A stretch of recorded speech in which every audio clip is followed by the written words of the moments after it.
আরে এত দামি বই তুই কোথা থেকে পেলিস? নিশ্চয় চুরি করেছিস, সত্যি করে বল। না স্যার, আমি সত্যি বলছি, আমি চুরি করি নাই। আরে তুই পড়ালেখা করে কি করবি? এর থেকে ভালো তুই মুছে আসিস, মুছেই থাকবি। আর তুই দেশের উন্নয়নটাই কি করতে পারবি? তুই এর থেকে ভালো এরকমই থাক। আর পড়ালেখা করে তুই কী বা উন্নয়ন করতে পারবি? অফিসার হবি? চাই অফিসার চিন্তা বাদ দে, এখানেই থাকবি এরকম। ওই বলো, তোর সাহস তো কম না। গরিব মুসি, তুই এই থাপ্পড় খাওয়ারই যোগ্য। নেক্সট টাইম যেন এরকম ব্যবহার আর না দেখি।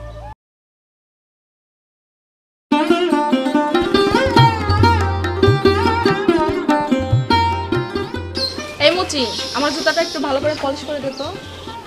ম্যাডাম, এই জুতো তো কালি করা যায় না। স্যার, আপনি কিছু বলেন, আপনি তো সব কিছু জানেন। এত কথা বলিস কেন? যেটা করতে বলছি সেটা ভালো করে করে দে। দিয়ে পরিষ্কার করে দে।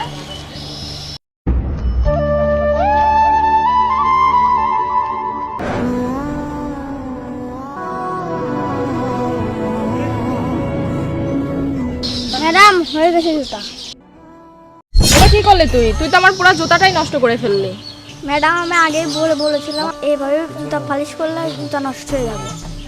বেয়াদব, আবার মুখে মুখে তর্ক করছিস। ম্যাডাম, সময় আমাদেরও আসবে। এমন করে বলছিস মনে হয় বড় হয়ে অনেক বড় অফিসার হবি। ম্যাডাম, সময় আমাদেরও আসবে। না না থাক, আর মারতে হবে না। লোকজন জড়ো করে সিনক্রেট করতে পারে। চল আমরা এখান থেকে চলে যাই। ঠিকই বলেছো, চলো। ওদের প্রতি বিশ্বাস নেই।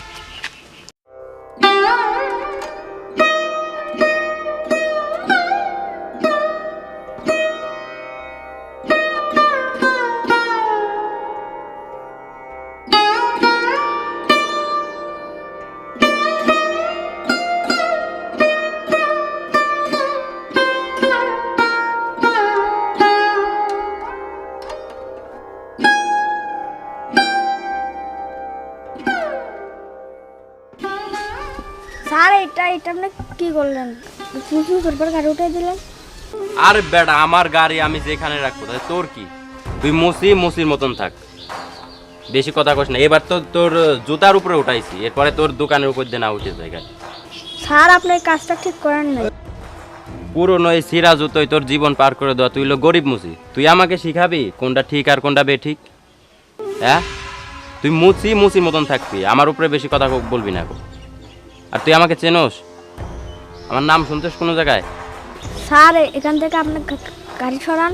আমি সারাদিন এমনি একটা কাস্টমারও পাই না। তোকে নিষেধ করার পরেও তুই আমার উপরে কথা বলস, তোর সাহস তো কম না। গরিব মুসি, তুই এই থাপ্পড় খাওয়ারই যোগ্য। নেক্সট টাইম যেন এরকম ব্যবহার আর না দেখি। তুই মুসির মতন থাক, দোকানদারি কর বসে বসে। নেক্সট টাইম যেন এরকম যেন আর না দেখি।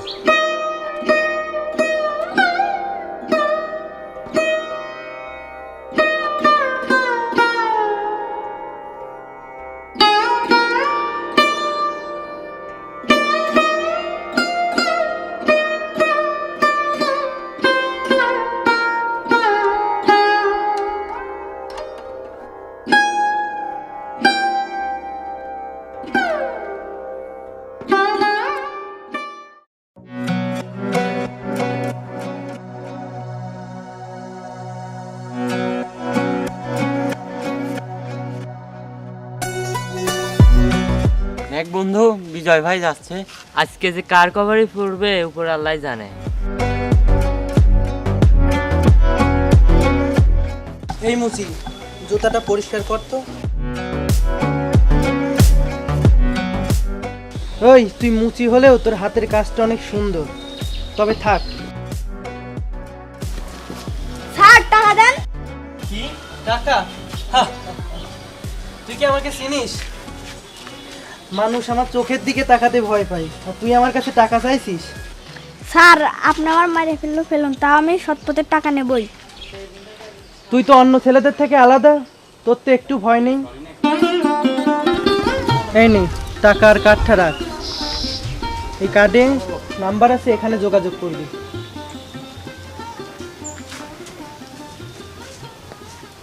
ঠিক আছে, তাহলে থাক। হ্যাঁ,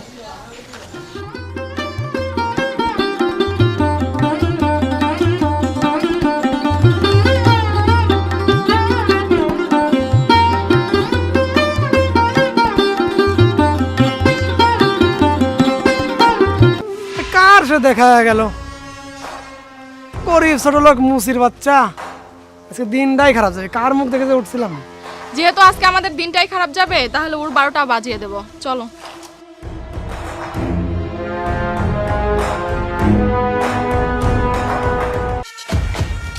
ওই দাঁড়া, তোরা এত দামে বই কেন? বই আমার এক বড় ভাই দিয়েছে, আমি এখন থেকে পড়াশোনা করব। মুচির আবার পড়াশোনা, আবার বই। সত্যি করে বল, তুই যা বলবি তাই আমাকে বিশ্বাস করতে হবে। তোর টাকা দিবে কে? তোর বড় ভাইকে? আরে এত দামি বই তুই কোথা থেকে পেলিস? নিশ্চয় চুরি করেছিস। সত্যি করে বল। না স্যার, আমি সত্যি বলছি, আমি চুরি করি নাই। আরে তুই পড়ালেখা করে কি করবি? এর থেকে ভালো তুই মুসি আসিস, মুসিই থাকবি। আর তুই দেশের উন্নয়নটাই কি করতে পারবি? তুই এর থেকে ভালো এরকমই থাক। আর পড়ালেখা করে তুই কী বা উন্নয়ন করতে পারবি? অফিসার হবি? চাই অফিসার চিন্তা বাদ দে, এখানেই থাকবি এরকম। ওই চলো।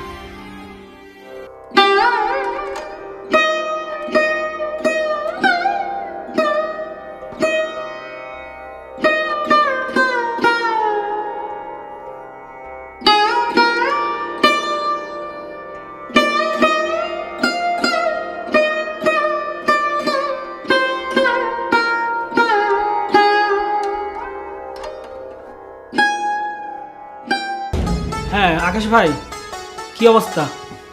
আমাদের যে নতুন যে প্রজেক্টটা করলাম ওটার কি অবস্থা?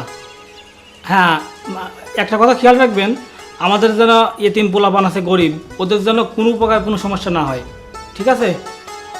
হ্যাঁ, বাচ্চাদের সবসময় খেয়াল রাখবেন, কারণ আমাদের প্রতিষ্ঠানে যেন কোনো দুর্নাম না আসে। হ্যাঁ হ্যাঁ, অবশ্যই আমার কথাটা বুঝতে পারছেন। আর আপনার বাসার আশেপাশে যেসব পোলাপানগুলো ছিল ওদের নামে লিস্ট করার কথা বলছিলাম, মনে আছে তো? হ্যাঁ, কোনো পোলাপান যেন বাদ না পড়ে, ঠিক আছে? হ্যাঁ আচ্ছা, ঠিক আছে। তো অফিসে আসার পরে কথা হবে, ঠিক আছে? আমি এখন একটু কাজে ব্যস্ত আছি। আচ্ছা স্যার আসতে পারি? হ্যাঁ আসো, বসো। স্যার এক বড় ভাইটা দিল কোলোকে এখানে আসবা। স্যার আমার মেলার স্বপ্ন, আমি এখানে ভর্তি হব। স্যার আমি বড় অফিসার হতে চাই, এখানে কি ভর্তি করা যাবে? আসলে তুমি ঠিক জায়গাতে এসেছো। এইখানে হচ্ছে গরিব মানুষ, এতিম মানুষ, এদের জন্য পড়াশোনার ব্যবস্থা করেছি। আর তুমি কখনো টেনশন করবা না, ঠিক আছে? নিজের মতো সাধ্য অনুযায়ী চেষ্টা করবা। আর এখানে তোমার কোনো টাকা পয়সা লাগবে না, কোনো খরচ নেই। আমরা এখানে আসি তোমাদের মতো ছেলেপেলের পাশে দাঁড়ানোর জন্য, ঠিক আছে? তুমি এটা নিয়ে কোনো টেনশন করবে না, ঠিক আছে? আর হচ্ছে তোমার আশেপাশে যদি তোমার মতো কোনো এতিম ছেলেপেলে থাকে, তুমি তাদেরকেও এখানে নিয়ে আসবা। আমরা তোমাদের পাশে দাঁড়ানোর জন্যই আসি। আজ থেকে তুমি এখানে থাকবা, তোমার সব দায়িত্ব এখন আমাদের, বুঝতে পারছো?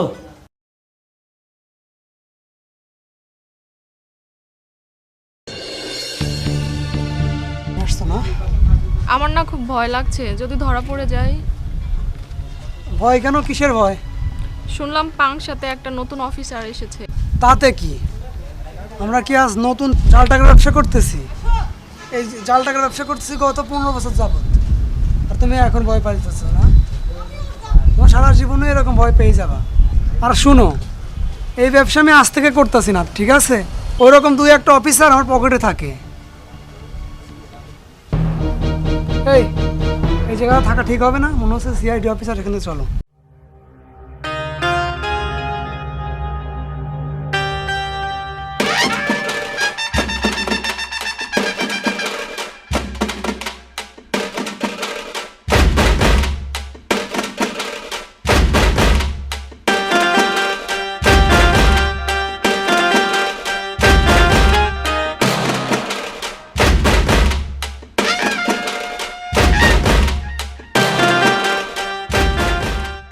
Sir same.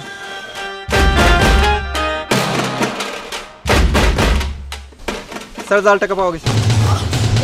স্যার প্লিজ এবারের মতন আমাদেরকে মাফ করে দিন, নাহলে আমাদের জীবনটা বরবাদ হয়ে যাবে। Please sir. স্যার আসলে কিছু কথা আছে, শুনেন। যাওয়ার হয়েছে, এগুলো নিয়ে আর করার দরকার নেই।